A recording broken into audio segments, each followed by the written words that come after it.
So what I'd like to talk about is, first of all, is posture relevant for musculoskeletal pain? I want to think about what else is important, what else is posture important for, what is required to control posture, and then can correction of posture prevent or reduce pain? So is posture relevant for musculoskeletal pain? And when we think about this question, there's really two separate issues. Features of posture, can they cause pain? And the second question is, do features or does posture maintain pain? And they're very different things. So does posture cause pain? Most of the literature is suggesting there is no link between posture and pain. Well, here's 4 different examples of specific findings from individual studies. And what I'm trying to do is to get you to think about, well, have these studies actually really fairly considered whether posture is relevant? So what are the common ingredients here? And I think there's some glaring issues that mean that maybe they haven't really asked the right question. And I think one of those things is there is this assumption that everybody has the same difference, because back pain is heterogeneous. And most of the research that has looked at posture has made the assumption that there is one postural feature which is relevant universally. The other thing is that you get from these studies is that most of these studies include a single measurement in a laboratory or in a clinic to identify the feature. And then they make the assumption that that measurement in the clinic is representative of how the person uses their body in the real world. And can we really assume that?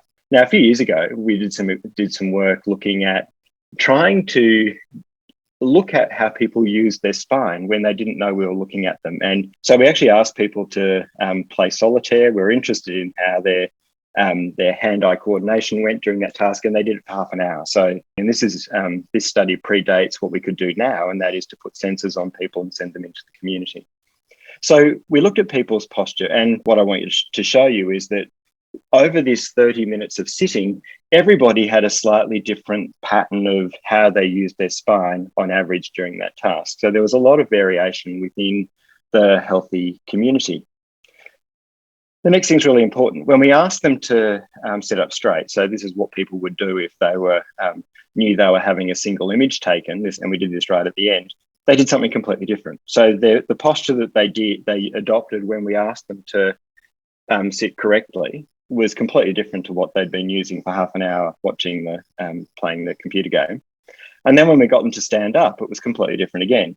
So if we do one measurement in the laboratory, it doesn't reflect probably what they would even do in the laboratory in other tasks like standing or a more natural computer game situation. So the message that tells me is that these single static measures upon which most of the literature is based, they don't tell us anything about the variation within the community, but also don't tell us anything about the variation within the person.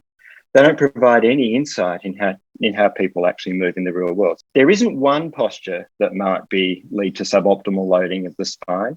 There are many different possible alternatives. And so we shouldn't be looking for a single factor that explains everything. So it's really important for us to recognize that there is not going to be bad posture. There are going to be specific features of a way that a person uses their body that are probably suboptimal for them. So both flexion or extension could be important, and those big studies are going to miss that. Both active and passive situations can be important. So lots of variation, many different factors.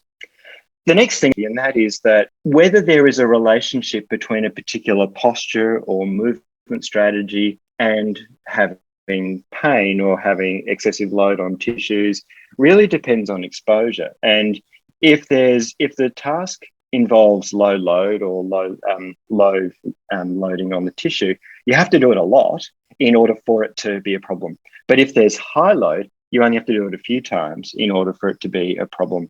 So there is this relationship that whether a task is a posture or a position is problematic for a person really depends on how much they expose themselves to that. So there's also the fact that individuals will vary depending on many other factors, such as some people will be more susceptible because of the properties of their tissues, or maybe because of their psychological load or other factors. So There will be people who require less exposure for a lower load to be problematic. No, there's no black and white. Depending on how much a person is doing a particular task may have some relevance to whether there is going to be a problem. And it can be many different things that are relevant. It can be sustained forces, it can be tissue creep, it can be poor coordination, it can be poor control of rotations. There's many different ways in which loading may be problematic that is relevant for a person's particular postural profile. So, does posture cause pain? Well, I don't actually think that most of the researchers asked the right question, because they've failed to consider real-world measurement, they've failed to consider individual variation, and they've failed to consider this complex interrelationship between load, exposure, and individual factors. What does this mean for then the next question of, does posture maintain pain? So one thing that I think is absolutely critical is that I don't think posture is important for everybody. I think it depends on you, and it depends on what you expose yourself to. It depends on all of those biopsychosocial factors. So there is not going to be one posture that is a problem for everybody. There is not going to be everybody having posture as a part of their problem. So it really does depend on your pain.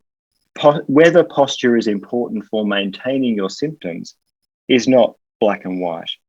Now, we of course know that musculoskeletal pain conditions are biopsychosocial conditions. A couple of years ago, we asked the question of a group of low back pain researchers and clinicians for them to tell us, what do you think are all of the factors that you believe might be relevant for disability pain and quality of life in individuals with back pain? And what you can see is that there is an enormous complexity to individual presentations of back pain. And we need to think about, well, for some of those people, biomechanics and posture might be relevant. They're all these green dots, but they're interacting with so many other things. And we need to have some way of working out for a person, where is posture in their spectrum of relevant factors that might need to be considered.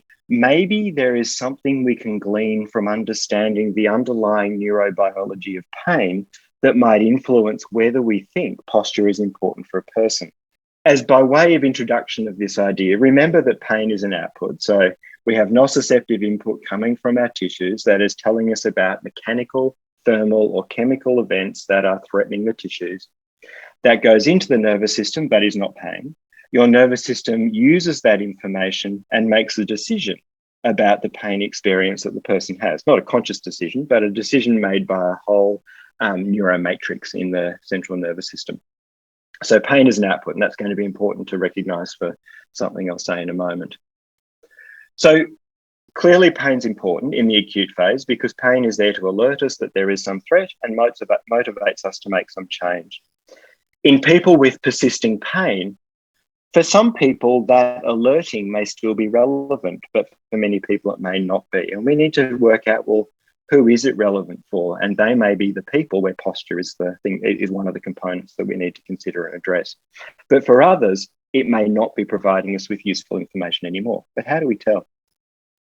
So because pain is an output, it's not going to be linearly related to the input. So you have this nociceptive input from the tissues that may be important in the acute phase, and in the chronic phase may be less relevant, or it may even not be present. And then other things like beliefs and attitudes and central sensitization are going to mold the experience that a person has. So the person's pain experience is dependent on all of these factors melding together. What is it that differentiates different pain mechanisms, with this critical question of, are there people where ongoing nociceptive information is continuing to be important? Are there people where it is not? So what the field believes is that there are some people who have persistent pain where there is an ongoing nociceptive component or movement-related component. It's pain that arises from actual or threatened damage to non-neural tissue and is due to activation of nociceptors. So there is some people who continue to have symptoms that are where nociception is relevant. And you can already start to think, well, okay, the people who've got a relevance of nociceptive input, for those people, loading of their tissues and the way they use and hold their body may continue to be relevant. And maybe that's something you want to address.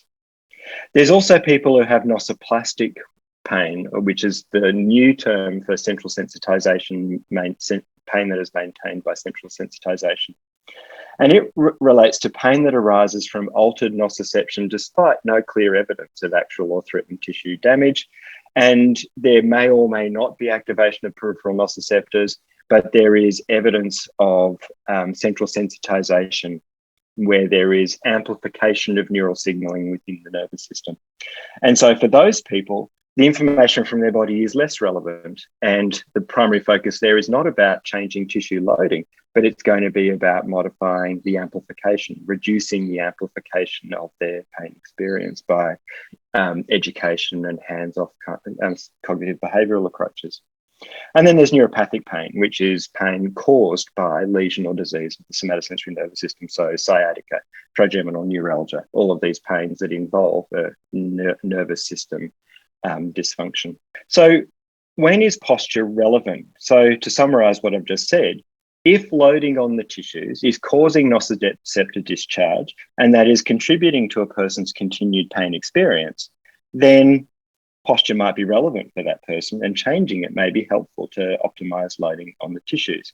There's a couple of other arguments that people have presented very strongly to argue against the idea of posture and loading being relevant.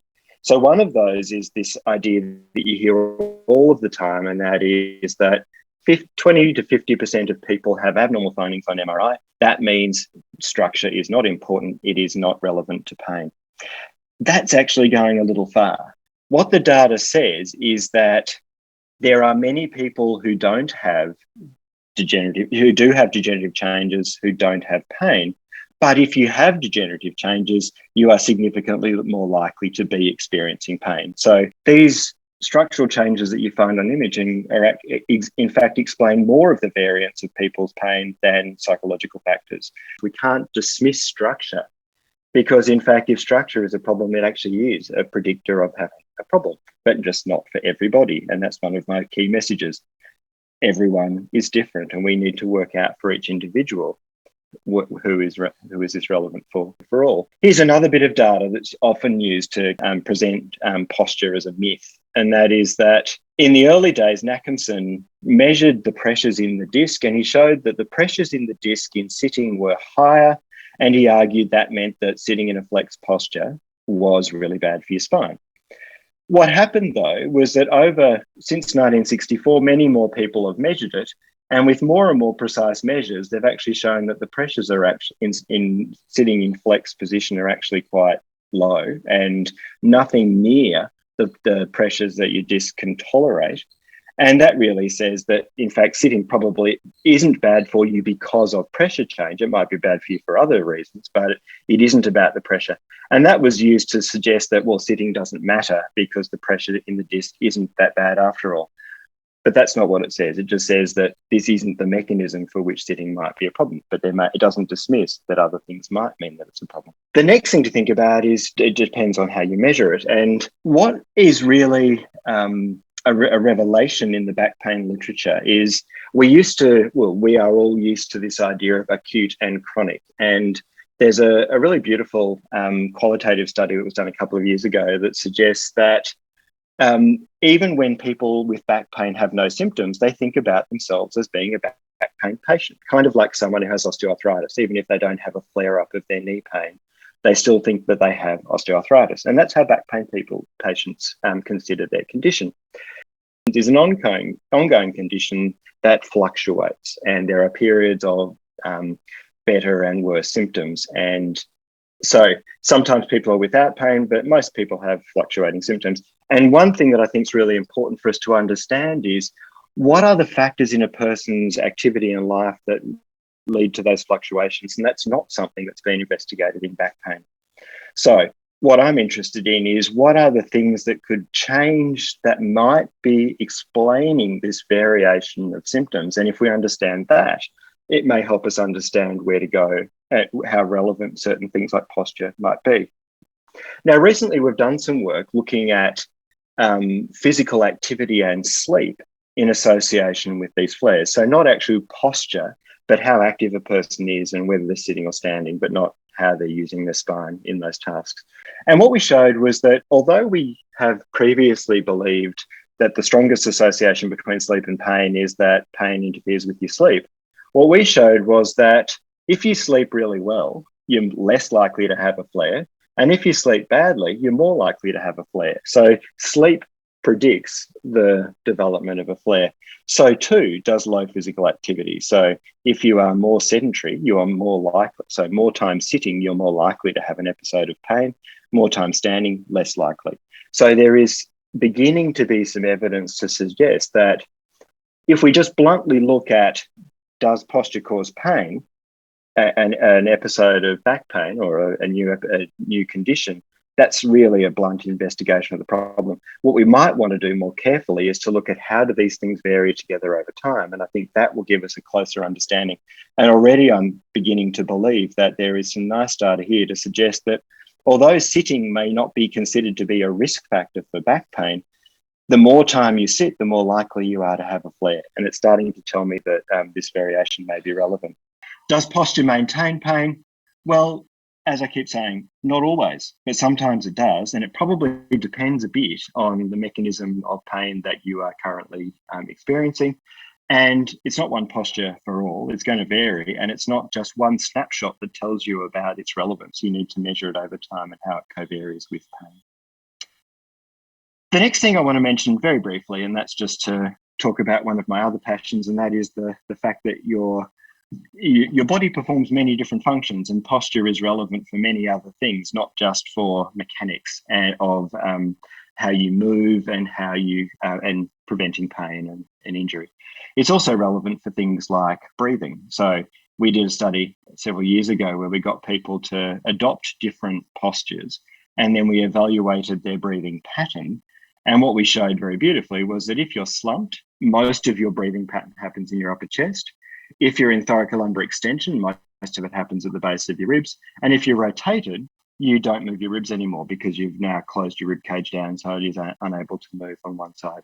So there is a very strong relationship between your posture and how you breathe. And that's clearly going to be relevant for dancers, for actors, anyone who has to use airflow to project voice to be able to think about posture, because that's going to have a big impact, not just on the health of their body, but also the quality of their performance. At the other end is my other interest, and that is in pelvic floor function and continence. And Ruth Sapsford did a study many years ago that showed that the activation of your pelvic floor muscles depends on posture. And if you're sitting upright with a lumbar lordosis, you have a much greater capacity to contract pelvic floor muscles voluntarily than you do if you're slumped.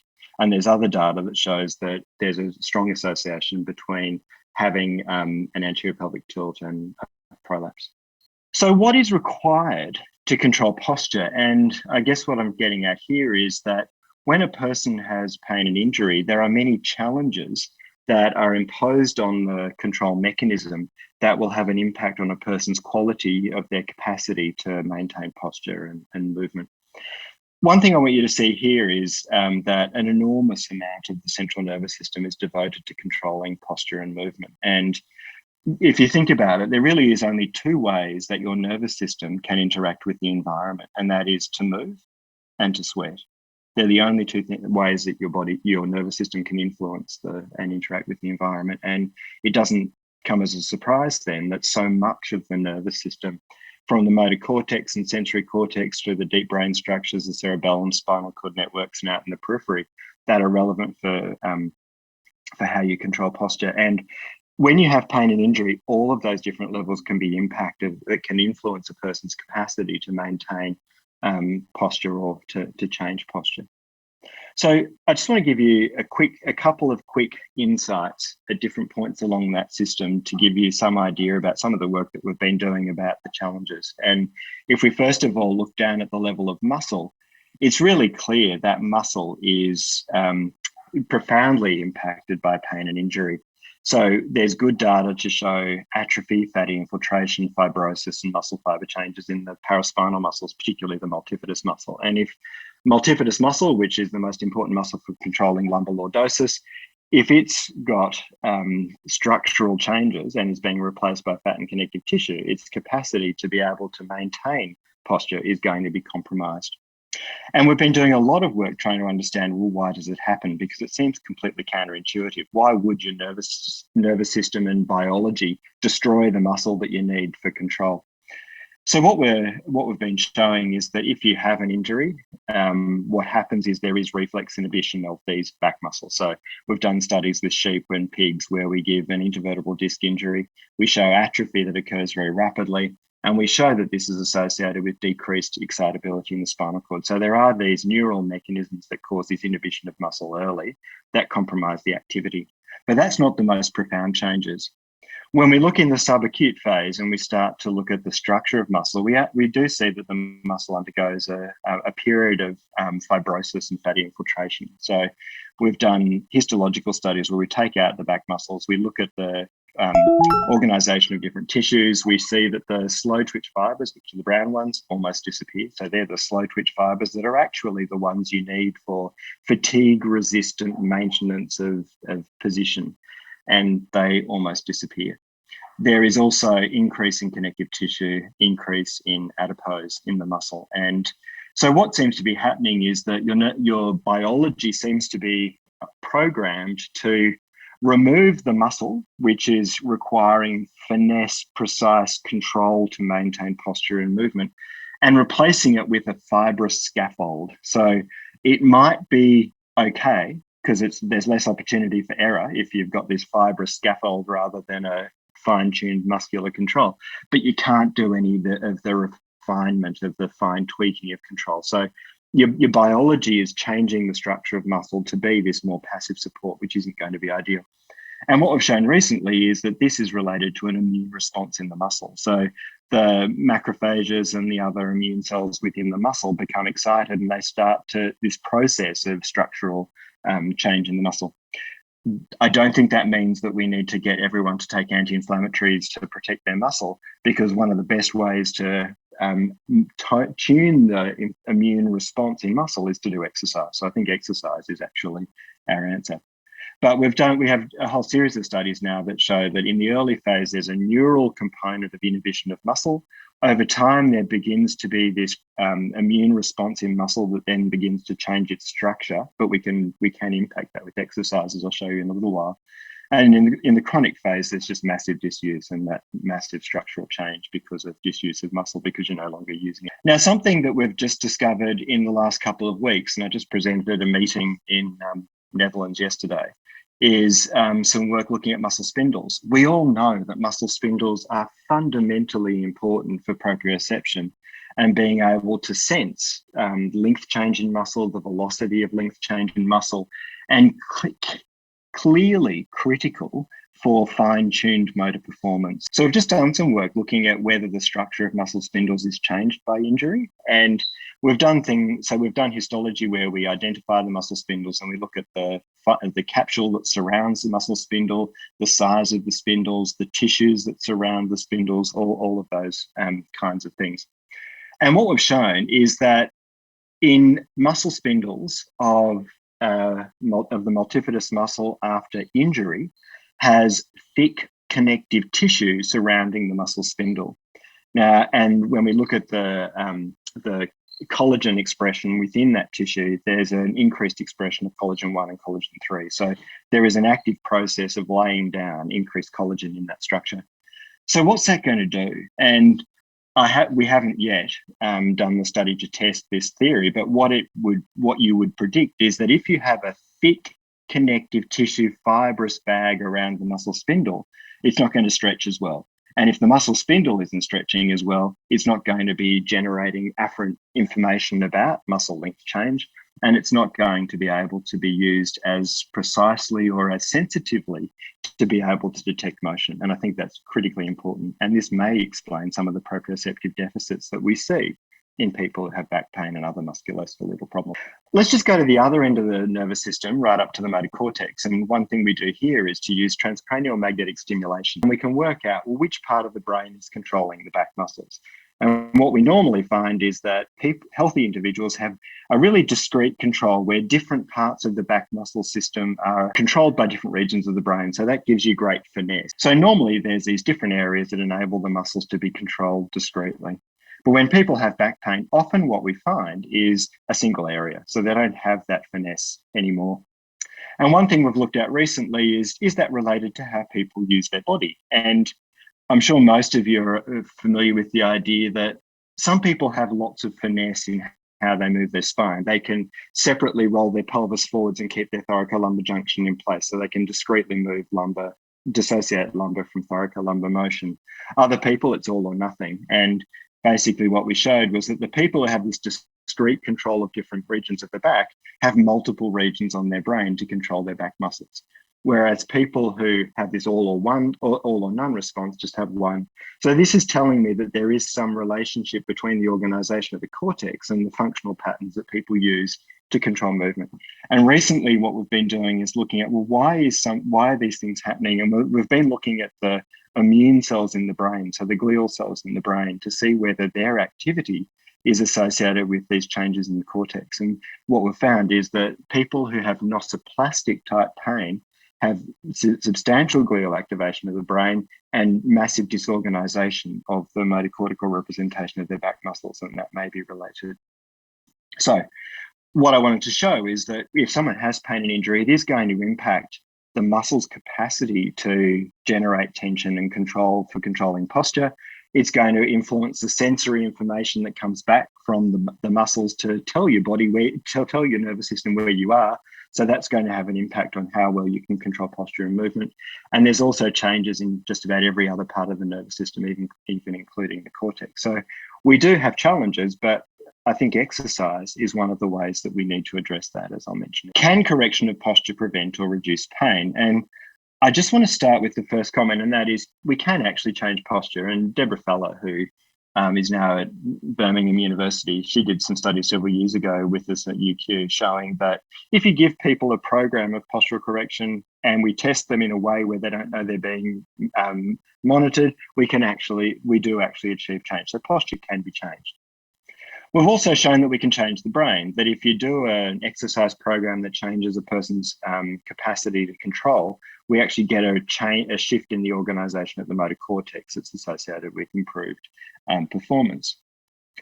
We can also change structure of muscle, and we've done a whole series of studies now with mice, where mice either get a wheel that spins so they can do exercise all day, or they don't.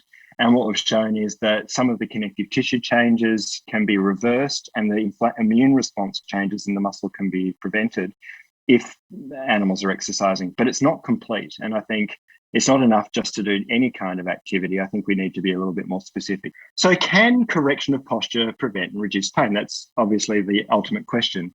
Does it actually make a difference if we do something to someone's posture? And the message is that there really isn't very good evidence yet. And like everything, like everything I've mentioned today, I don't know that people have really asked the question in the right way yet. And so most of the studies that have tried to address posture correction in rehabilitation have assumed that you just want to do one thing, and that is one size fits all. So every person gets the same change to their posture. And it ignores the heterogeneity that we've been talking about of individual differences. It ignores whether posture is relevant for that person or not. Those studies haven't considered whether identifying someone's pain mechanism will help you make the decision about whether posture is relevant to address or not.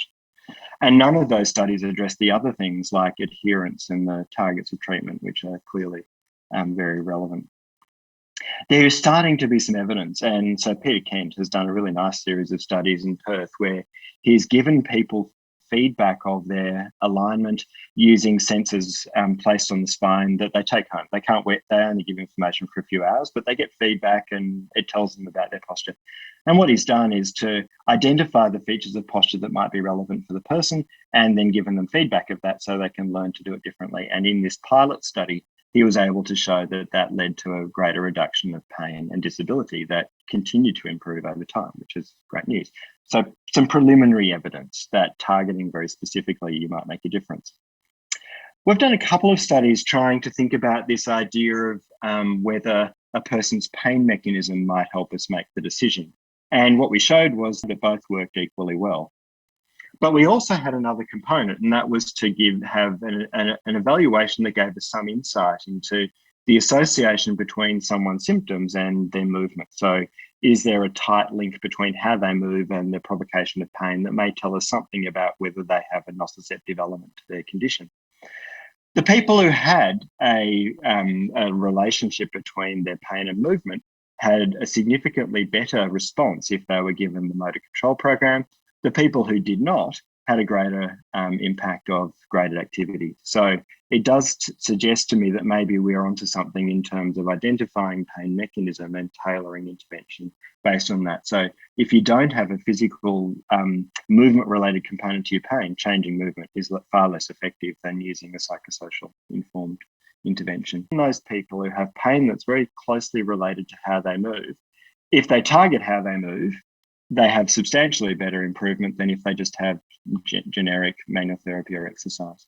So I think that does support the idea that thinking about pain mechanism and targeting it individually is likely to be important. What should we do about it? So one size fits all is never going to be right. We have to tailor it to the individual. But we also need to remember that posture needs to be dynamic, and it's about moving into and out of, having variation, moving within, that I think is important, but potentially around some ideal for that person, not an ideal that we think is the same for everybody. So I think we need to target the features that are relevant for the individual and then monitor their exposure as well. Now, I've got to pick two videos that are from people allegedly running, and this isn't really about posture, it's about movement, but the principles I think are the same. And these two fellows are both allegedly running the Vancouver Marathon, and the fellow on the left is doing a very good job of keeping his spine upright. So he's rigidly holding his spine in a single position. He's maintaining the alignment, but it doesn't look ideal, does it? What he's missing is movement. And if you look at the fellow on the right, what you can see very beautifully is every time he takes a step, he's got counter rotation between his shoulders and his pelvis. He's able to keep his spine upright, but it's moving to help with the function. It's moving for shock absorption. It's moving for load transfer. And it's got some variations. Every time he takes a step, it's just a little bit different. It's bad to have too much variation. It's bad to have too little. And I think if we apply these same principles to thinking about sitting, there's two extremes. You can either be too stiff or you can be too mobile. And what we need is a sweet spot where you balance the maintenance of alignment with the variability in movement. And so I think the same principle here in running is relevant to consider for posture correction. The other piece to think about is that these different strategies of making yourself rigid and maintaining a static alignment, they might have some relevance for specific functions. For example, picking 100 kilograms up off the floor, you may want to maintain a very specific alignment and control it rigidly. But if you're going for a run, you definitely want to be mobile. So depending on the function, you might need to rigidly hold a posture. To think about, when we're thinking about posture correction and we need to think about maintaining movement, make it dynamic. It can't be rigid. We need to encourage variation, but not too much, not too little, just right. And we need to identify the predominant pain mechanism. So is loading actually relevant for that person, as I've mentioned before? So if we think about this idea, why does a person's pain persist? If we do identify that there is ongoing threat to someone's tissues, then implementing a program of posture correction could actually be really relevant. So it may be that there is a nociceptive mechanism that's related to suboptimal loading that needs to be managed, and we need to consider that by using some program where we adjust that. But for someone else, there may not be ongoing threat to the tissues. And in fact, we may assume that they've got more nociplastic mechanisms involved, central sensitization. And in that person, it's really about great activity, education, cognitive behavioral strategies, mindfulness, meditation, all of those things to be able to manage their presentation. So how do we make that? How do we decide if someone's more at the nociceptive end or more at the nociplastic end?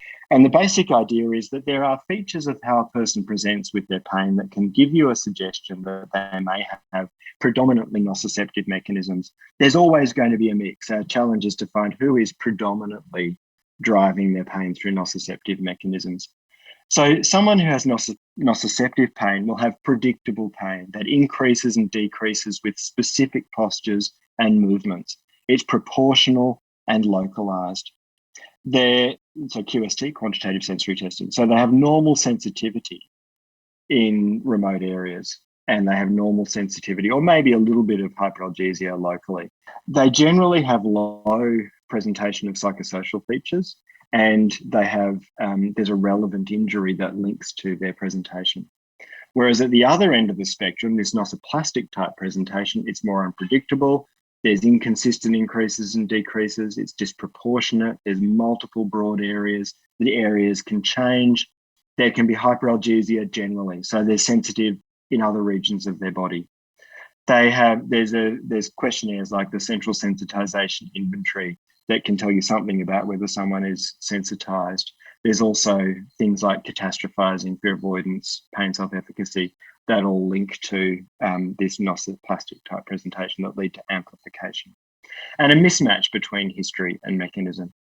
And then in terms of neuropathic pain, it really is that electric dermatomal distribution with pins and needles and numbness and neurodynamic signs that can be sensitized. They can be sensitized very much locally. There are questionnaires that specifically target the features related to neuropathic type presentations, and there has to be evidence or a pathology that could have led to nerve damage or dysfunction. So these types of features can help you make that decision about, well, where do I think I need to prioritize my intervention? So can correction of posture prevent or reduce pain?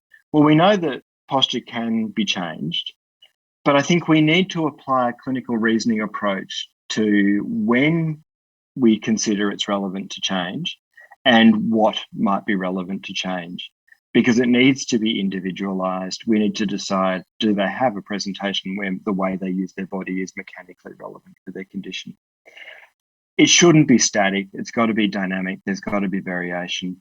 And to be very clear, it really hasn't been tested yet adequately to know whether or not posture correction can actually reduce or prevent pain. So is posture relevant for musculoskeletal pain? What I hope I've done is to give you some ideas about where I think we need to go. And that is, I think posture is relevant, but not for all. But it's going to require personalization when it is relevant.